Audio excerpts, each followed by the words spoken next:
বন্ধুরা কি বলবো, এখন মাছটা আমাকেই কাটতে হবে, আর কারো দায়িত্ব নাই। দিদি মাছটা কেটে নিচ্ছে। এই দেখুন বন্ধুরা, কত সুন্দর মাছ নিয়ে এসছি আমি, একদম নদীর বাটা, একদম সিলভার কালার, একদম টাটকা বাটা। আমি বাজার থেকে এই মাছ নিয়ে এসেছি। দিদি দাও, বাটি দাও।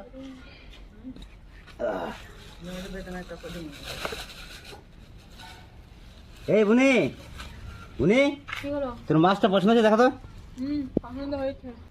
একবারে টাটকা নদীর বাটা মাছ, এবার কেটে নেব সুন্দর। এই স্বাদই হবে আলাদা।